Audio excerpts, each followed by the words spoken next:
Welcome back to my channel. Today I'm going to talk about the modifications that I've done to my car. Starting off with some fairly obvious ones. Like above me you can see I have fitted sunblinds. They're Vian sunblinds which I bought from Amazon. I struggle with sun coming over the top of my sunglasses when I'm driving, and it renders me almost blind.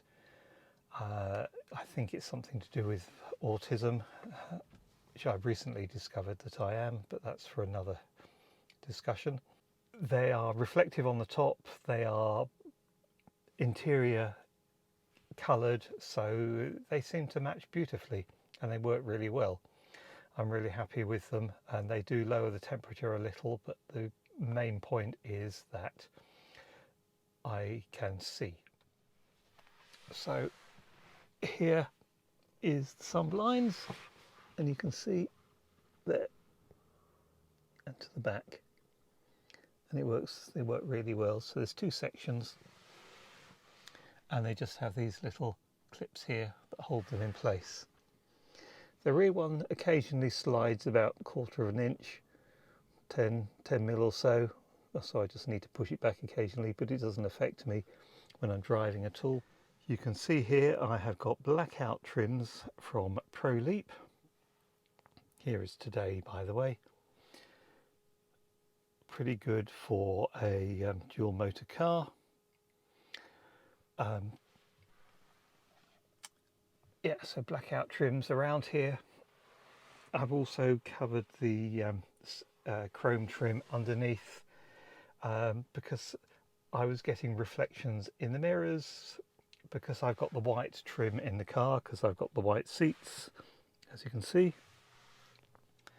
And so I was really struggling with a big white band across the mirrors. Nobody else seems to notice that, so maybe again it's an autistic thing, I have no idea. But it was annoying, so I've put the blackout trim in, and it makes a huge difference. Whether it looks any better or not, I've no idea. But they just use 3M tape to stick on top of the existing white.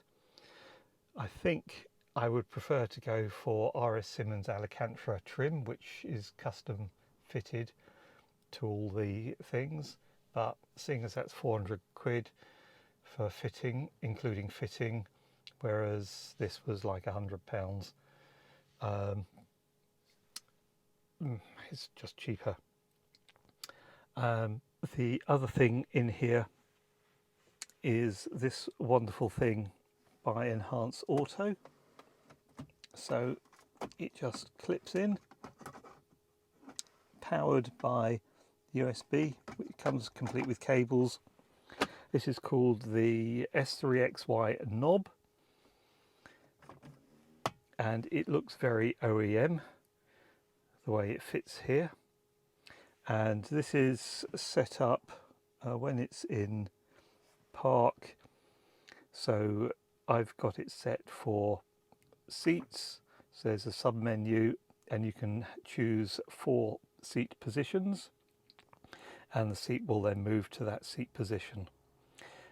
Press this button here for a glove box, this one here to fold the mirrors, and this one here to tilt the mirrors for when you're reversing. And in the middle you push it down, and then you can unlatch any of the 4 doors that you wish to do so. This is completely customizable for whatever you want to put in whichever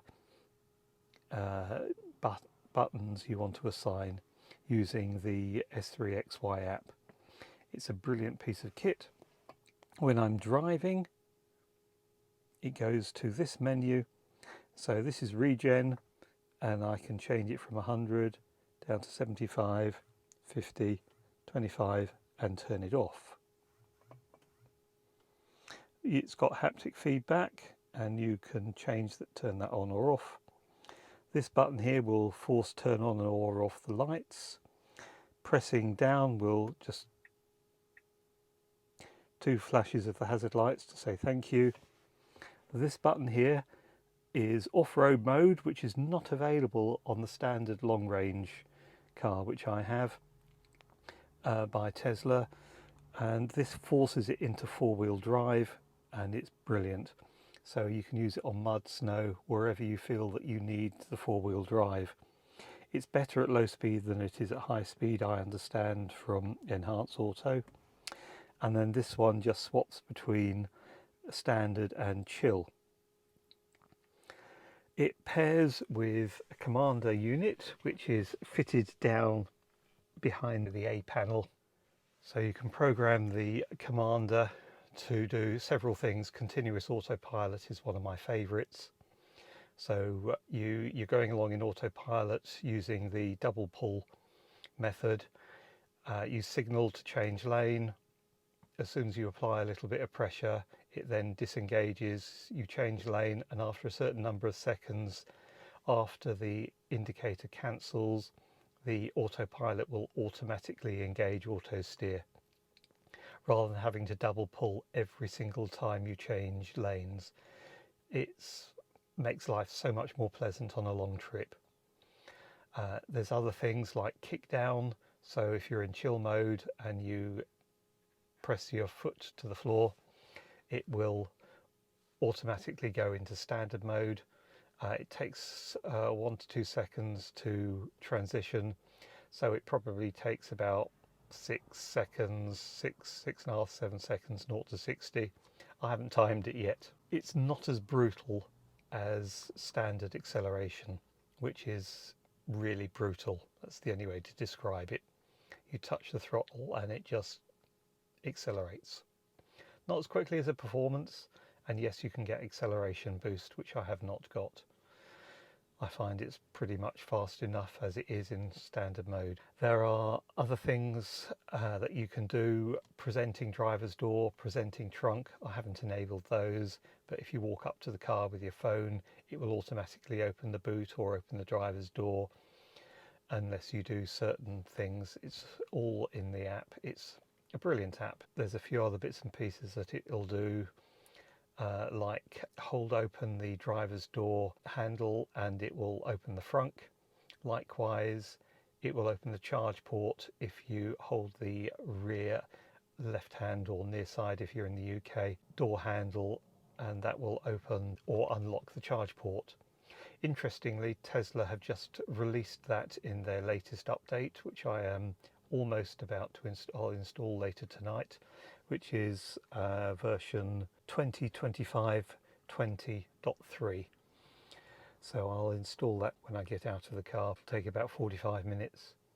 And this latest update also includes live charging activities at a supercharger. So if you're supercharging, you can see how much charge you're putting in via the app. I use the S3XY app, and you can't see it from there, but let's just move this a little bit to here and you should be able to see this.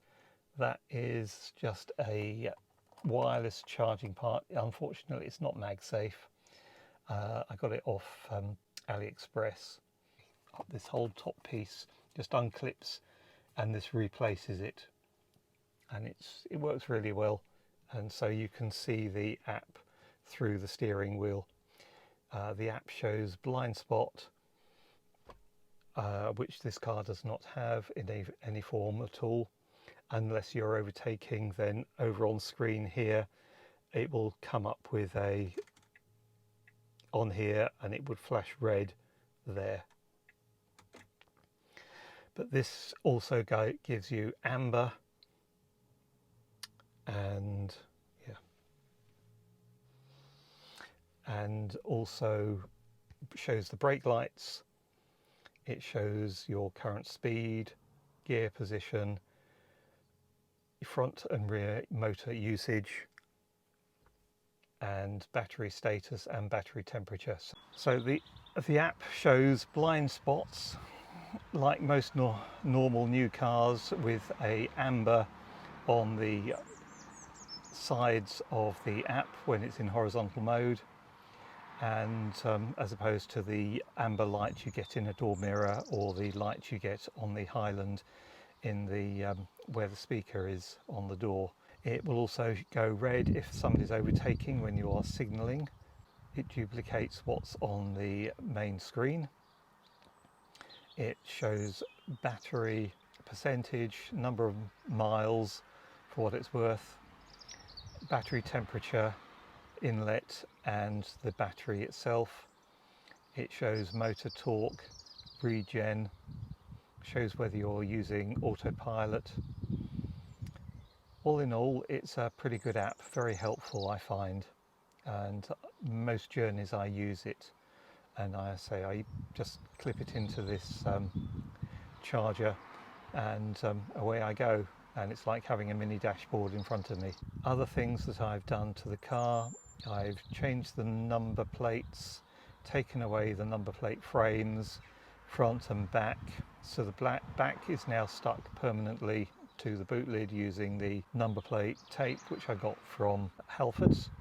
I've debadged the dual motor at the back so it looks like a rear wheel drive, and at the front I have also taken the frame away and I've just got the normal slightly curved attachment to the car. I did experiment with vinyl plates, but I wasn't happy with them. I didn't think it looked particularly good on the grey, so I put proper plates back on. I've got a little adapter from Basnor via Amazon that goes in the cup holder just to stop bottles from rattling around a little bit. I've got Basnor full mat set, so that's front, boot, under boot, and the three mats, two for the front and one for the rear, and the boot mat. I'm happy with them. They seem to work well. They clean up well when you pressure wash them and clean them. I've taken the standard wheel trims off and I've got the Tesla hubcaps because the wheels look quite nice and they needed a clean, so after the winter I had been using the Aero wheel trims. I actually quite like the Aero wheel trims, and so I do use them quite a bit of the year.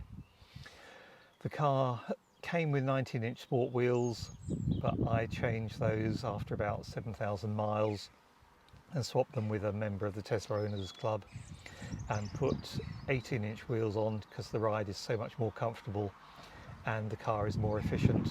It's almost 10% more efficient with the 18-inch wheels.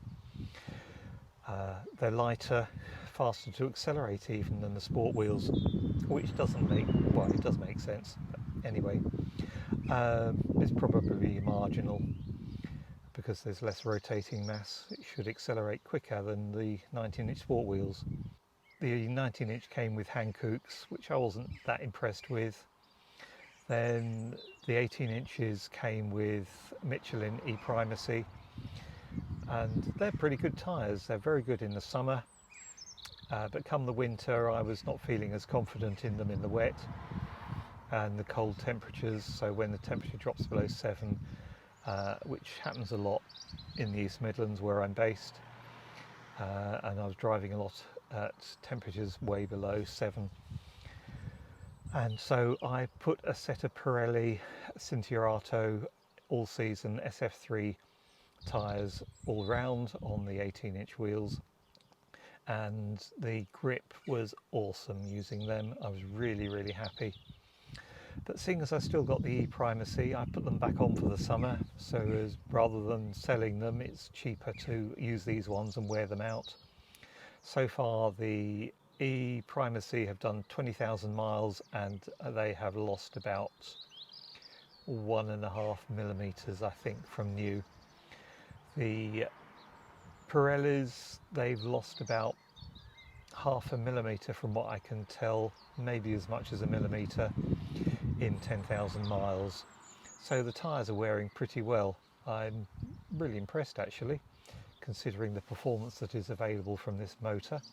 I put some Tesla hubs door trims to try and make the car a bit quieter, but they didn't work.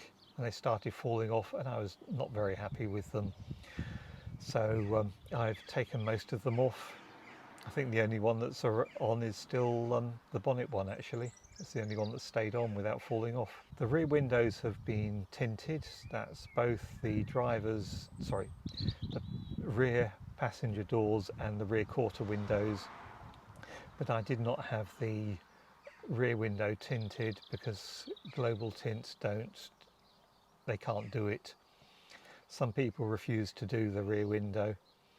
The side windows I had 95% tint done, which is a bit on the dark side, but because I've got a white interior, it means it's difficult to see what's on the back seats, but you can obviously see through the back window, but it's a lot further away and it's obscured, the seats obscure it. The fact that the back seats go down is a real bonus. So I get a 6-foot pole in the back of the car for work and strap it down, and that worked really well as a backup to my drone, which I use for work. And so over and all, that is all I can think of with regards to modifications to the car. So thank you for watching. Please like and subscribe, and I'll speak to you again soon.